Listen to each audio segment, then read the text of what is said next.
Neste momento, Deus, através desta emissora, leva até você mais um programa de fé, com mensagens, hinos e orações a seu favor.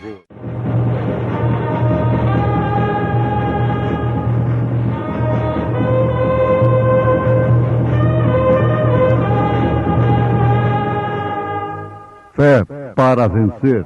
Somente crer, somente crer, tudo é possível, somente crer. Seguiam-no os exércitos no céu, em cavalos brancos, vestidos de linho fino, branco e puro, e da sua boca saía uma aguda espada, para ferir com ela as nações. E ele as regerá com vara de ferro, e ele mesmo é o que pisa o lagar do vinho, do furor e da ira do Deus Todo-Poderoso.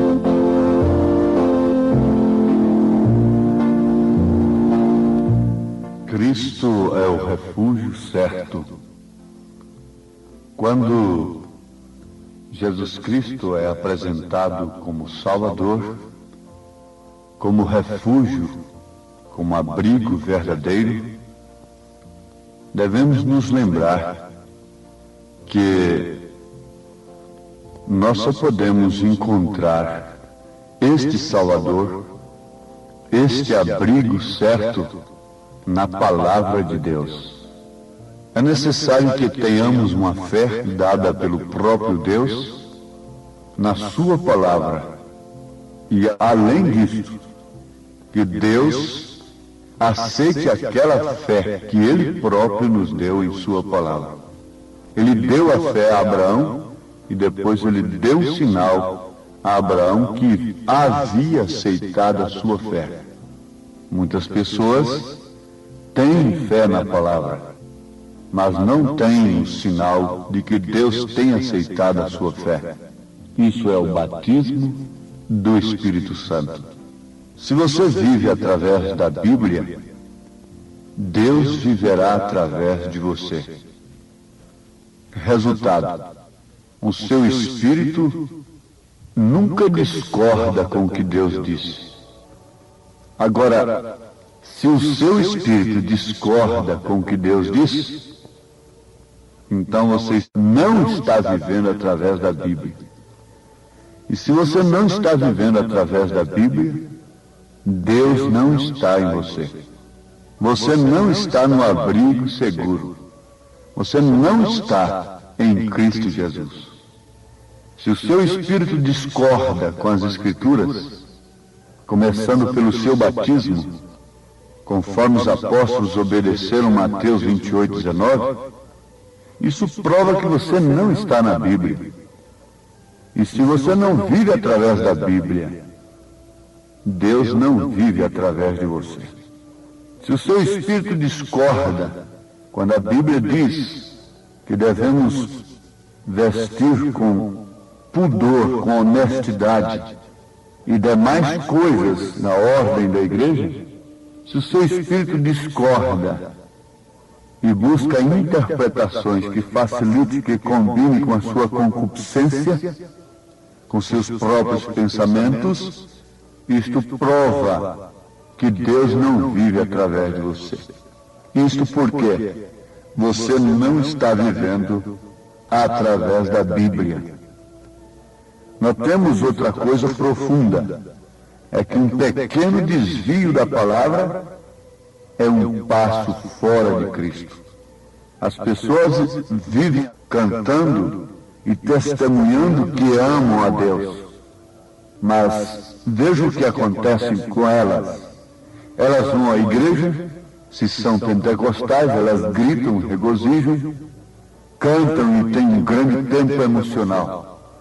Se são os tradicionais falados, modernistas, vão ali, tem aquele culto fúnebre, espiritualmente falando, mostrando o estado de suas vidas espiritualmente falando, e voltam caminhando como sempre para o mundo, para o mundanismo. Mas vejam que simplesmente estamos observando a verdade acerca do verdadeiro cristianismo. Lembremos-nos das duas faces do cristianismo. Uma é intelectual, uma pede razão para os sentidos, para o intelecto, para a mente, mas a outra é uma experiência experimentada com Deus, e leva então o pecador a viver através da Bíblia. Desde então, ele não é mais um pecador, porque tendo o Deus impecável em si, ele não pode ser mais um pecador, disse São João. Mas nós temos ouvintes com bastante precisão, porquanto disto depende toda a nossa salvação. Disto depende a nossa vida eterna. A nossa escolha determina o nosso destino. Se estamos caminhando com Deus, Deus nos tomará para si. Mas se não estamos caminhando com Deus, Deus não pode tomar-nos para si. Se não estamos caminhando de acordo e o nosso espírito se rebela e procura interpretar as Escrituras a nosso bel prazer, através dos doutores que temos amontoado conforme as nossas próprias concupiscências, esses doutores são ensinadores, instrutores religiosos. Eles são amontoados nesta era, disse São Paulo, 2 Timóteo capítulo 4, conforme as próprias concupiscências daqueles que, não suportando a sã doutrina, isto por terem comichão nos ouvidos, então amontoaram tais doutores, tais ensinadores para si. Melhor fora que deixassem Deus, que não falassem mais em Deus e não se ocupassem com as coisas de Deus. Melhor fora, segundo o profeta de Deus, que nunca dirigissem um culto a Deus. O que teria sido muito melhor para Caim, se ele nunca tivesse dirigido um culto a Deus. Porque foi justamente na diferença do culto que o diabo, seu pai, implantou no seu coração aquela ira tremenda de matar a seu irmão Abel. Foi justamente na diferença do culto que o mesmo pai de Caim entrou no coração da falsa igreja durante as eras, e ela derramou o sangue dos cristãos verdadeiros. O ódio religioso é o pior que existe. Ele é assassino, ele é cruel, ele leva o Estado a praticar coisas que jamais praticaria. Herodias levou a Herodes praticar o grande crime de mandar amputar o pescoço de João Batista, coisa que ele não faria se a mulher não estivesse lá com ele. Acabe nunca teria entrado pelo caminho que entrou sem que a mulher estivesse lá com ele. O imperador Constantino nunca teria entrado pelo caminho que entrou se a igreja não tivesse casado com ele ilicitamente. Veja, nunca teria havido uma perseguição à igreja se a falsa igreja não estivesse lá de mãos dadas, incitando as leis e demais coisas, mesmo de uma maneira escondida, encoberta, contra os verdadeiros cristãos. Isto foi o que ela fez desde o princípio, através de Caim e através da história da igreja. Durante os séculos, e ele nunca mudou, ele sempre é a mesma coisa. Mas o que quer fazer o diabo é tirar as pessoas da palavra de Deus. E quando há uma diferença de culto, eles trabalham intensamente dia e noite para uma unificação, para terem o mesmo culto. Mas que dificuldade terão nisto, uma vez que têm as mesmas modas, os mesmos costumes, as mesmas diversões mundanas, os mesmos pareceres? Que diferença faz prostrar ali diante de um ídolo ou dirigir um culto formal, interpretado intelectualmente a Deus? Que diferença faz isto? Já estão unidos socialmente falando, já estão comendo no mesmo prato ao mesmo tempo. Suas mulheres não têm diferença alguma. Seus costumes são os mesmos. Estão comendo no mesmo prato, na mesma gamela. Isto é certo, estão comendo do mesmo pão que Satanás tem amassado para eles. Isto por quê? Por causa do desvio da palavra. E não pense você que uma pequena inclinação no rifle possa significar menos do que errar o alvo. E agora o que interpreta a teologia acerca do pecado? O que ela diz, tecnicamente, o que é pecado? Pecado é errar o alvo. Mas devemos saber que uma pequena inclinação do rifle nos leva a errar o alvo. E um pequeno desvio da palavra é um passo fora de Cristo. Está tudo perdido. O melhor que nós fazemos é nos humilhar e nos prostrar diante de Deus e pedir misericórdia, se é que ainda há tempo de clamarmos por ela. Raabe, com tempo ainda, enquanto madames estavam lá nos seus clubes, nas suas lojas, nas suas boutiques, nas suas casas de moda, nos seus banquetes, a meretriz Raabe estava ali alcançando a misericórdia de Deus. O juízo rondava a cidade.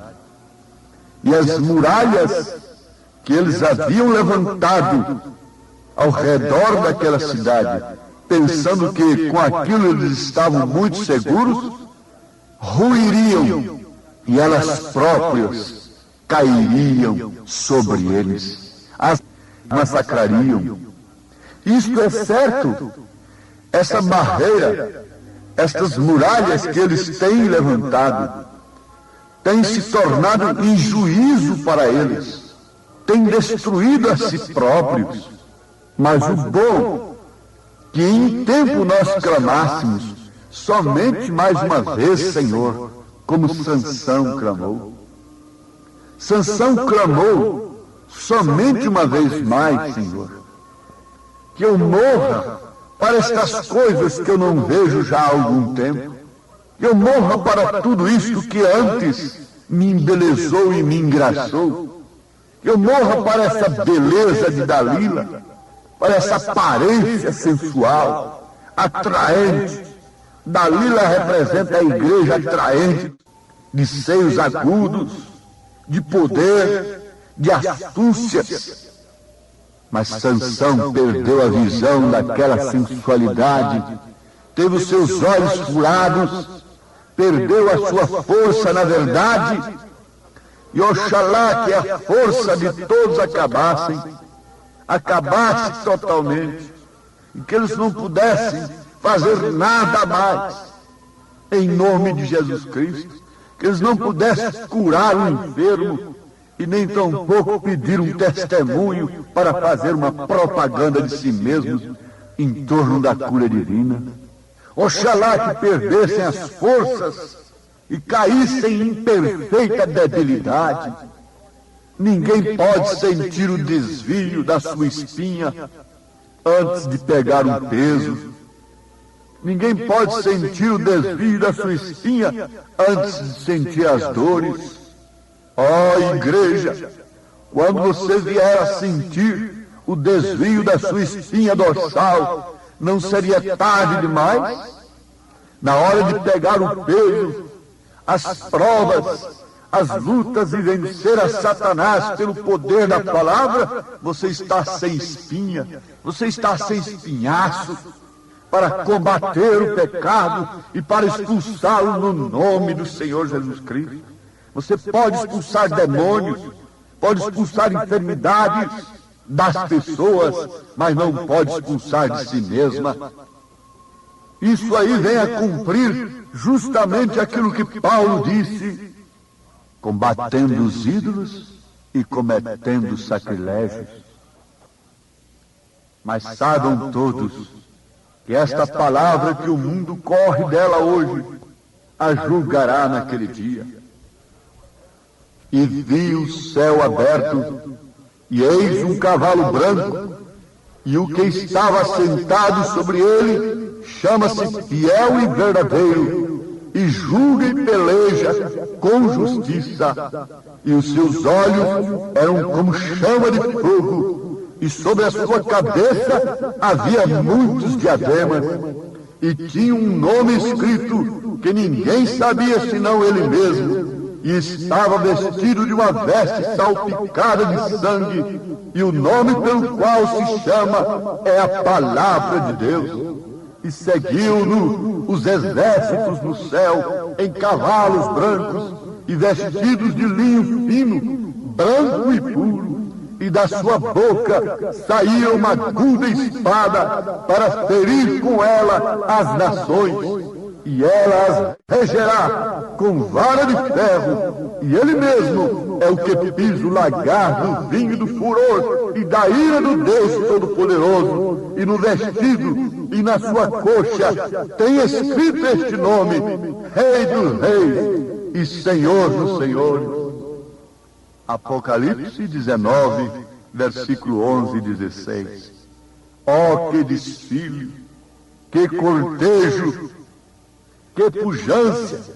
Aquele que outrora estava humilhado, com os olhos tenros, olhando para o pobre moribundo, para os pobres pecadores, crucificado, olhando para os seus próprios algozes, com olhar de misericórdia, agora virá montado num cavalo branco, com vara de ferro, regerá as nações, imponentes, jactanciosas, orgulhosas, empregadas em progressos pecaminosos.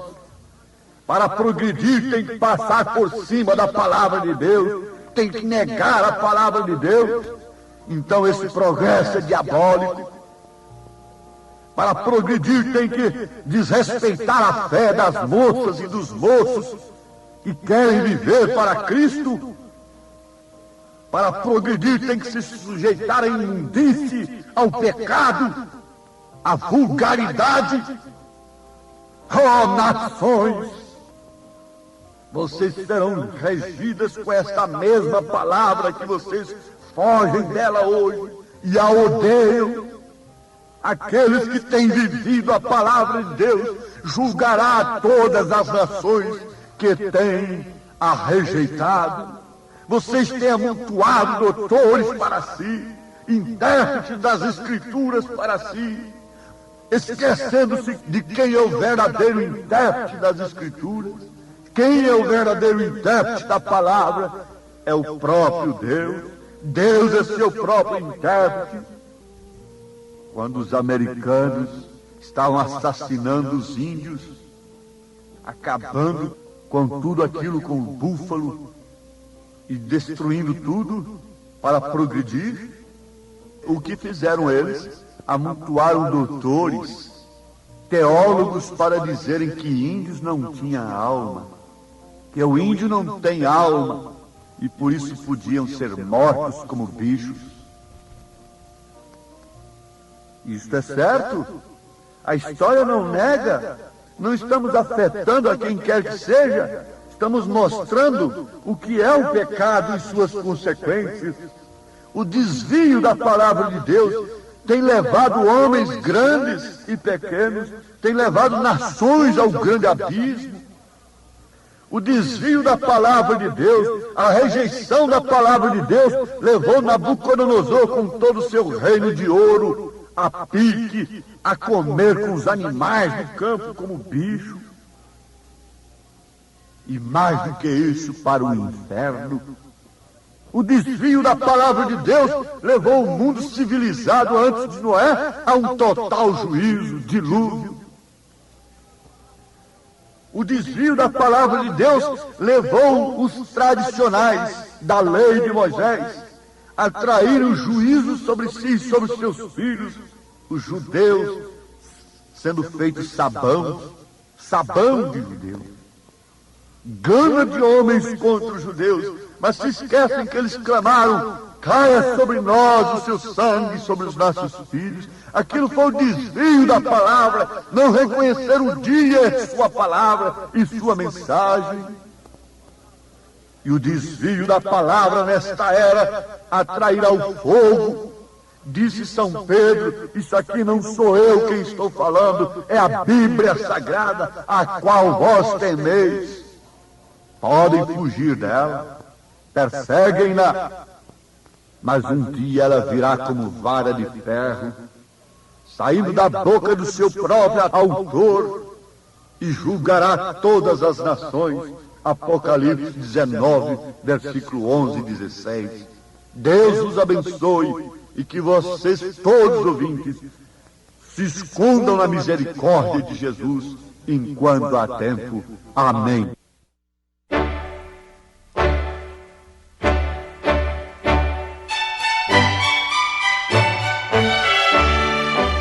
Ouvintes, voltem a nos ouvir amanhã novamente, neste mesmo horário, nesta emissora, se o Senhor nos permitir, com fé no Filho de Deus, a fé que vence o mundo.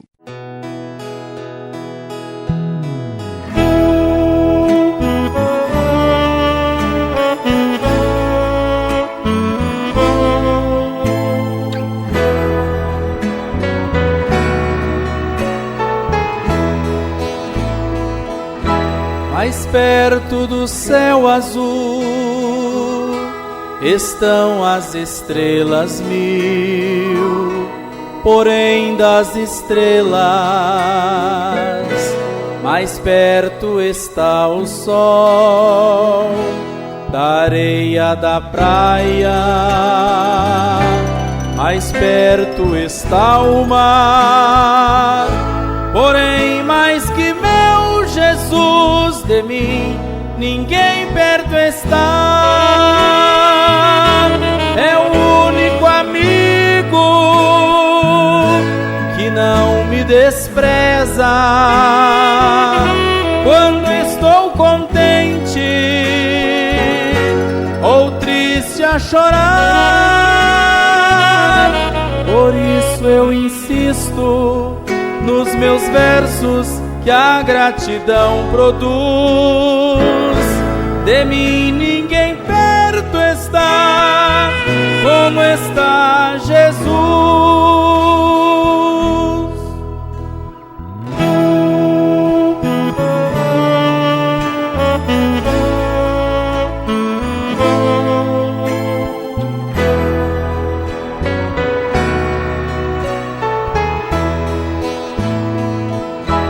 Mais perto do aroma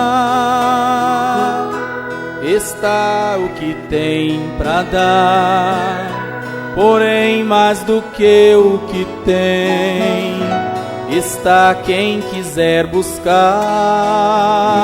Mais perto da fé a luz da vitória está, porém mais que meu Jesus de mim ninguém perto está.